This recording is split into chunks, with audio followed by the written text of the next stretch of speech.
Continuando aqui, próxima. Aí nós temos alguma questão sobre a data do êxodo. Aí eu tenho que agora começar a refinar com vocês um pouco da cronologia. Eu sei que é normal muita gente falar que o êxodo aconteceu na época de Ramsés II. Se você olhar aí no quadro, Ramsés II estaria na 19ª dinastia, por volta de 1250 a.C. Então vocês estão vendo aí na tela, mais para a direita, você tem uma parte cinza, está escrito Ramsés II. Então alguns pensam que ali, em meio ao reinado de Ramsés II, 1250 a.C., seria o período do Êxodo. E aquela estela de Meremptah que eu mencionei para vocês, ela teria sido feita por volta de 1209 a.C. Só que existe uma outra possibilidade. O faraó do Êxodo, na minha opinião, não seria Ramsés II, seria Tutmosis III, que aparece aí em amarelo. E eu vou dar as argumentações a vocês nesse momento, porque para mim o faraó foi Tutmosis III e não Ramsés. E eu sei que eu vou chocar muita gente ao relatar aqui o meu ceticismo em relação a ser Ramsés o faraó do Êxodo, porque todo mundo está acostumado a falar que Ramsés é o faraó do Êxodo. O desenho da Disney, Príncipe do Egito, e depois o musical, mostra o Ramsés. Lembra que até no final do musical lá, ou do desenho Príncipe do Egito, ele grita na praia assim, Moisés, Moisés, era o Ramsés. Se você pegar aquele antigo filme, Os 10 Mandamentos, eu esqueci o nome do diretor, você vai ver também que é Moisés e Ramsés lá. Aquele filme antigo lá de Celso, vou lembrar que ele está googando lá para mim, é um filme antigo mesmo, dos anos 60, se eu não me engano, foi um dos clássicos de Hollywood aí.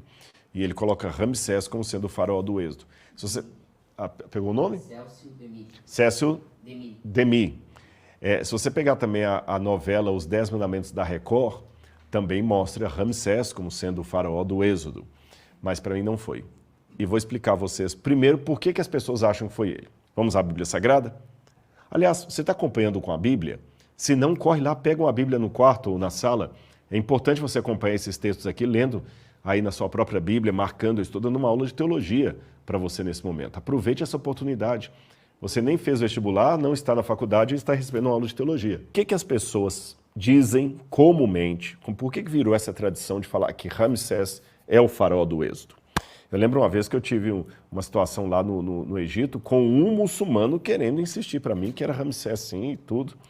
Vamos à Bíblia. Êxodo capítulo 1, versículo 11. A Bíblia diz assim: os egípcios puseram sobre eles, sobre os hebreus, feitores de obras para os afligir com trabalhos pesados. E assim os israelitas construíram para Faraó as cidades celeiros de Pitom e Ramesses, ou Ramsés. Está aqui, olha, Êxodo capítulo 1, versículo 11. Então você fala, Rodrigo, já bateu o martelo. A Bíblia fala que eles construíram para os egípcios a cidade de Ramsés, Pitom e Ramsés. Se eles construíram a cidade celeiro de Pitom e Ramsés, é porque o faraó da época era Ramsés. É óbvio. Se eu falo que o meu pai trabalhou em São Paulo, construindo estradas para o governo de Franco Montoro, é porque meu pai viveu na época de Franco Montoro, tá certo? Não foi agora Tarcísio de Freitas. Concordo com você. Mas você tem que levar em consideração o seguinte: a Bíblia tem muitas vezes aquilo que nós chamamos de atualização do texto, atualização até anacrônica. Vou dar exemplo para você. Quando, no livro do Gênesis, capítulo 11, fala que, capítulo 14, melhor, fala que que Abraão entrou em luta armada contra alguns reis de Arã para libertar Ló, diz assim, Gênesis capítulo 14, versículo... Deixa eu pegar para vocês aqui, Gênesis 14, versículo... de volta, depararem minha espada. Espera que eu vou achar esse verso aqui para vocês. Espera aí. Olha o vale de Silim, Sodoma, ao prostrado Abraão, porém homens, e morava junto com o cavalo. Quando Abraão, aqui olha, Gênesis 14, 14. Quando Abraão soube que seu sobrinho Ló estava preso, fez sair 318 homens dos mais capazes de sua casa e perseguiu os inimigos até Dan. Até Dan. Só que não existia Dan na época de Abraão.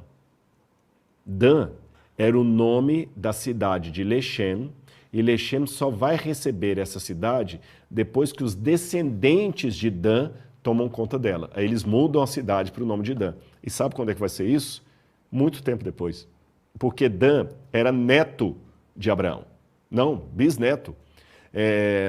Você tem Abraão, depois você tem Isaac, depois você tem Jacó, depois que tem Dan. Ou seja, Dan era bisneto de Abraão que nem havia ainda nascido. Se Dan nem havia nascido, como é que Abraão poderia persegui-los até a cidade que se chama Dan?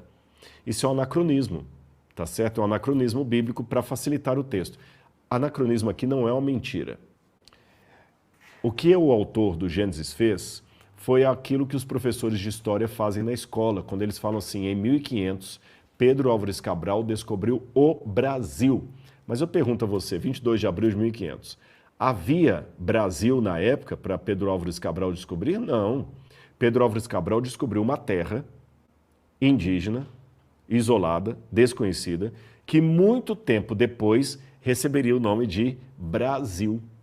Mas para facilitar, os historiadores dizem que Pedro Álvares Cabral descobriu o Brasil em 1500 e em 1492 Cristóvão Colombo descobriu a América, mas nem havia América.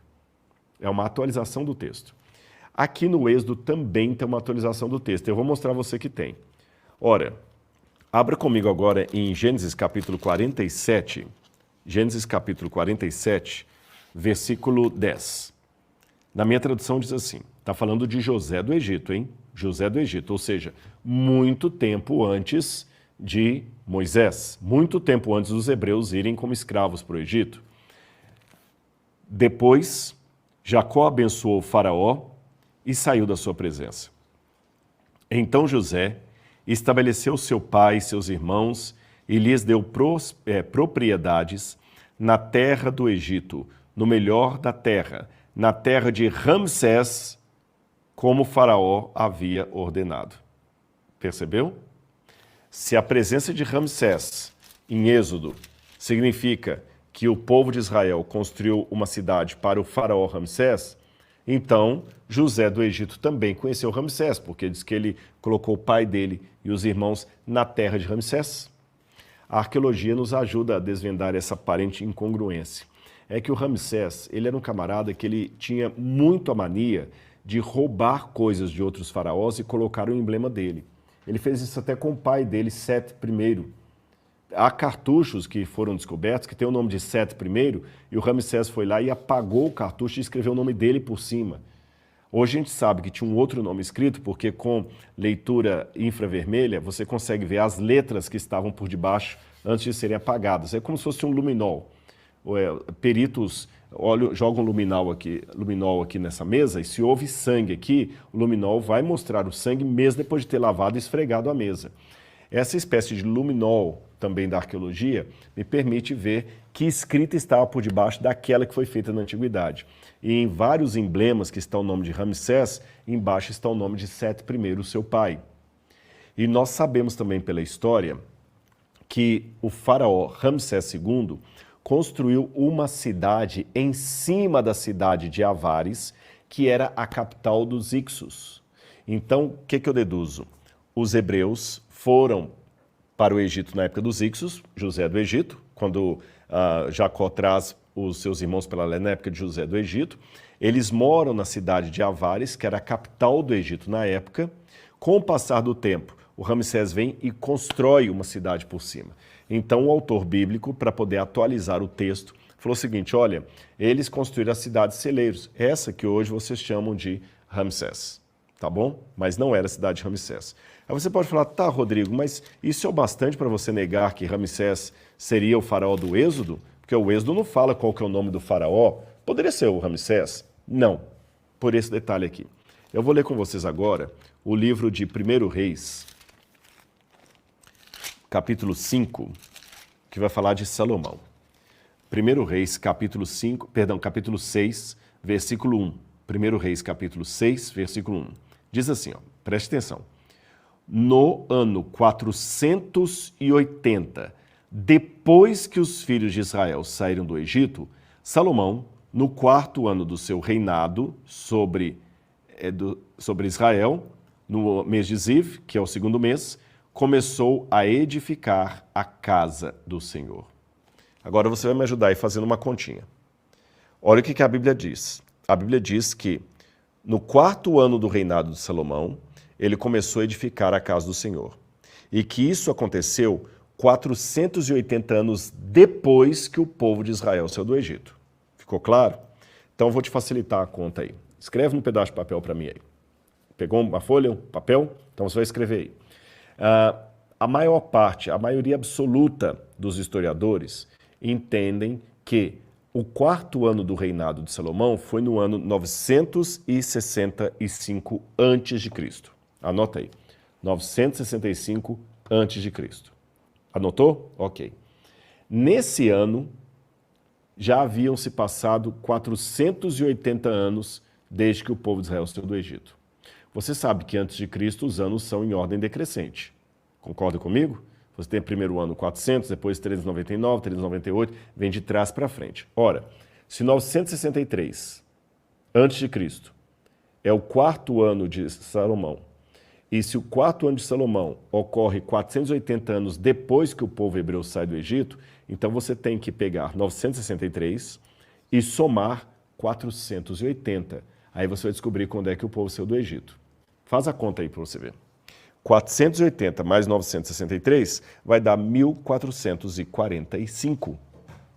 1445 é mais de quase 200 anos, 150 anos aproximadamente, antes de Ramsés.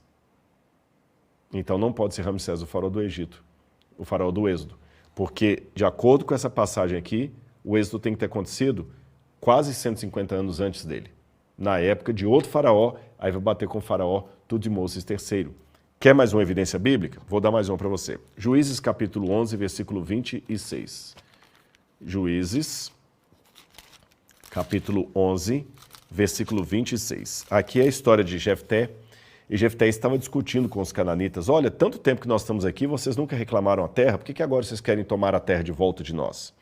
E aí quando ele está reclamando com os cananitas, o Jefté fala o seguinte, verso 26. Enquanto Israel morou durante 300 anos em Esbom e nas suas vilas, e em Aroer e nas suas vilas, e em todas as cidades que ficam às margens do Armon, por que vocês, amonitas, não as recuperaram durante esse tempo? Todos os historiadores indicam que esse pedaço aqui de Jefté aconteceu em 1100 a.C. Perdão, isso, 1100 a.C. 1100. Se em 1100 a.C. os hebreus já estavam 300 anos morando em Canaã, significa que eles entraram em Canaã em 1400. Correto? Se eles entraram em Canaã em 1400, porém passaram 40 anos vagueando pelo deserto, então a saída do Êxodo teria que ser por volta de 1440, uma data que está próxima daquela que eu falei de Tutmoses III e não de Ramsés II. Por essas evidências bíblicas, eu chego à conclusão que Ramsés não era o faraó do Êxodo. É por isso que muita gente fala que o Êxodo não aconteceu, porque eles estão procurando as pistas no faraó errado. Não tem nada realmente na época de Ramsés que dê a menor possibilidade, a menor evidência do Êxodo. Agora, se eu procurar na época de Tutmoses III, aí eu já vou encontrar alguma coisa. Quer ver? Vamos para a tela e você vai ver. Vamos falar primeiro da 18ª dinastia. Quando os faraós foram casando ali, eles começaram a casar com irmãos e irmãs para evitar que a dinastia caísse nas mãos de estrangeiros, como fora na época dos Hicsos. Então você teve um Amose, que eu falei com vocês que foi o faraó que não conhecera José. Ele casou com a irmã dele, Amose Nefertari. Eles tiveram 2 filhos, Meritamun e Amenhotep I. Esse casal, que também eram irmãos, tiveram outra filha que também se chamava Amose. Não se assuste de Amose ser um nome tanto para mulher como para homem. Acontece muito isso no Egito. É como o nome Darcy. Eu conheço um homem chamado Darcy e conheci mulher também chamada Darcy, tá certo? Então, há nomes realmente que você pode usar para ambos os gêneros. A Amose, mulher, casou com um camarada que não era de sangue real, Tutmoses I. E ele teve uma amante chamada Mutnefret. Esse casal teve uma filha chamada Hatshepsut, que além de ter o pai bastardo, porque ele não vinha de uma família real faraônica, ela tinha que aguentar o meio-irmão que o pai dela teve com a amante, Tutmoses II. E ele era um cara fraco, e ele assumiu o trono do Egito. Aí a Hatshepsut teve uma filha que morreu criança, chamada Neferuri. E o marido dela, Tutmoses II, teve uma amante chamada Isis, com quem também teve um filho homem. Então congela essa situação aí. Imagine a grande angústia de Hatshepsut. Ela vinha de sangue real. Olha aí na tela para você ver. Ela vinha da linhagem faraônica, bonitinha. Mas o pai dela não vinha da linhagem faraônica. Nem o irmão dela, meio-irmão bastardo, que ela também foi obrigada a casar com ele. Então, qual que era a grande angústia de Hatshepsut? Eu preciso de um menino para subir o trono. Senão, quem vai ocupar o trono é o filho do meu marido com a amante dele. Aí você entende uma situação bíblica. Próximo slide. Quando a Bíblia fala que um belo dia no rio Nilo, a filha do rei estava banhando. O que ela estava procurando no Egito, ali no Nilo? Um filho. E esse filho aparece para ela num cestinho ali de junco. E ela dá o nome para ele de Moisés. E ela fala o seguinte: eu vou chamá-lo de Moisés porque das águas o tirei. Há muitas questões, mas qual que seria então a etimologia do nome Moisés? Águas, porque Maia, Maim, não tem nada a ver. Mo seria água.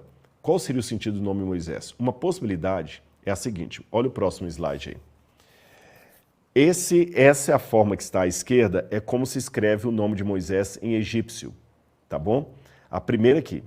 As duas primeiras são o nome do faraó Amose e o faraó Tutmés ou Tutmose. Tutmés ou Tutmose é o mesmo nome, tá bom? E, por último, Mose, que é Moisés. Os hebreus o chamavam de Moshe. Agora, vamos voltar para o nome egípcio. Você está vendo que tem uma meia-lua no primeiro cartucho ali? Uma meia-lua? O nome da lua é A, em egípcio. A. Então, Amose, nascido do deus A, o deus da lua. Abaixo você não tem um pássaro aí, que é justamente o Ibis. Eu falei Anubis aquela hora do pássaro, né? Anubis é um chacal. Eu falei Anubis aquela hora, né? Corrigindo, é chacal. O nome do pássaro é Ibis, corrigindo. Aqui você não tem a Ibis, que é um pássaro. Esse pássaro em egípcio você fala Tut. E de novo, Tutmés, ou Tutmose. Amose, Tutmose ou Tutmés. Se o primeiro, Amose, é nascido do deus A, o deus da lua, o segundo é nascido do deus Tot, o deus escriba. E o terceiro, Mes ou Mose, nascido de quem? Não fala. Então, alguns intérpretes entendem que talvez quando Moisés foi retirado das águas do Nilo, como o Nilo é um deus sagrado, é o deus Rapi, talvez o seu nome fosse Rapi-Mose. Mas quando ele se converte ao Deus dos hebreus, ele arranca do seu nome a parte divina, Rapi-Mose, deixando apenas Mose, ou Moshe em hebraico, aquele que foi tirado das águas do Nilo. É uma hipótese, ela não é conclusiva, mas ela faz bastante sentido. Vamos continuar. Quando a Hatshepsut, e é interessante quando você pega a história da Hatshepsut, essa que provavelmente foi a mãe de Moisés, quando ela foi assumir o trono, vou contar o que aconteceu. O marido dela morreu, tá certo?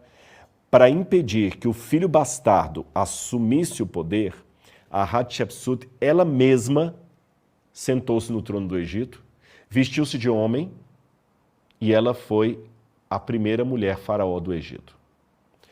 Muito antes de Cleópatra, porque Cleópatra nem era egípcia. Cleópatra era grega. A Hatshepsut era egípcia e ela foi faraó. Ela governou o Egito por 18 meses. Tudo para impedir que o seu enteado, Tutmoses III, assumisse o poder. Há alguns que até cogitam que, sendo ela a mãe adotiva de Moisés, talvez, quando Moisés matou o egípcio e fugiu para Midian, ele ficou 40 anos em Midian, talvez Hatshepsut assumisse o trono na esperança de que Moisés voltasse para que ela pudesse dar a ele o cetro do Líbano. Mas ele não voltou a tempo. Não, pelo menos enquanto ela estava viva. E ela acabou morrendo. E quando ela morre, duas coisas acontecem.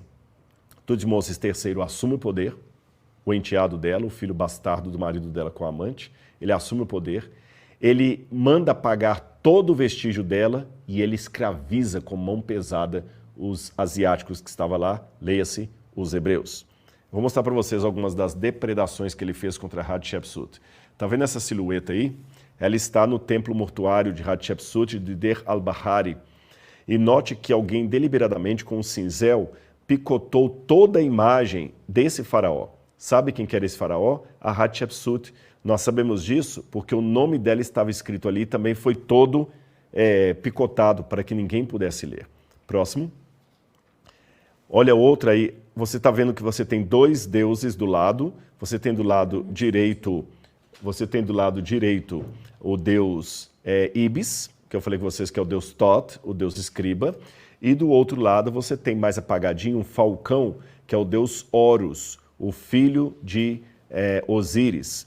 E os dois estão jogando um perfume numa figura faraônica no meio. Quem que é essa figura faraônica? Hatshepsut. Mas olha que a silhueta dela também está toda picotada de propósito. Então, quando Moisés volta para o Egito, a Hatshepsut já tinha morrido, nessa cronologia, e quem está no trono é o seu irmão bastardo, Tutmoses III. Próximo.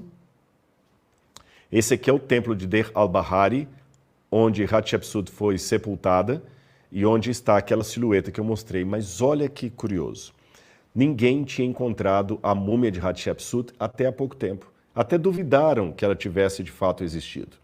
Até que, próxima imagem aí, Zahi Hawass, um sujeito controverso do Egito, estava examinando no porão do Museu do Cairo algumas múmias que tinham chegado recentemente para lá. E essas múmias tinham vindo de Deir al-Bahari. E ele tinha descoberto ali duas múmias. Próximo slide, vocês vão ver. As múmias estão todas no chão. A múmia que está aqui na extrema direita, se você olhar bem, ela tem até cabelos. Essa múmia era a babá, a dama de companhia da Hatshepsut. A dama de companhia da Hatshepsut. E eles encontraram ali em Deir al-Bahari uma câmara mortuária da dama de companhia da Hatshepsut, da empregada dela. Aquela múmia estava dentro do sarcófago e jogado no chão estava um outro corpo, uma outra múmia. A princípio, quando viram a múmia da babá da Hatshepsut no sarcófago e jogado no chão uma outra múmia feminina, eles pensaram que era a múmia da babá, da empregada da babá da Hatshepsut. Deixa eu contar um pouquinho para vocês a questão do preconceito. Essa múmia que foi encontrada no chão era de uma mulher que aparentava ser acima do peso. Olha o preconceito. O que tem a ver peso com realeza? Nada.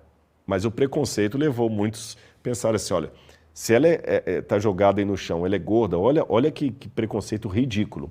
Então ela não deve ser da nobreza. Ela deve ser a empregada da Hatshepsut. Porque se a babá da Hatshepsut estava com o corpo ali no sarcófago e essa estava jogada no chão, essa deveria ser a serva da serva.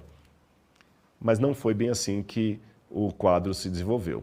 Volta aquela imagem, por favor, aí eu vou pedir ao pessoal do Zahi Hawass, obrigado, meu bem, do Zahi Hawass examinando as múmias. Já mostrei para vocês que a múmia da extrema direita é a múmia que está com cabelo, inclusive, olha que ela tem cabelos ainda bem preservados, é a múmia da babá da Hatshepsut. Só que eles notaram que do lado, essa múmia que está do lado, ela tinha uma posição faraônica.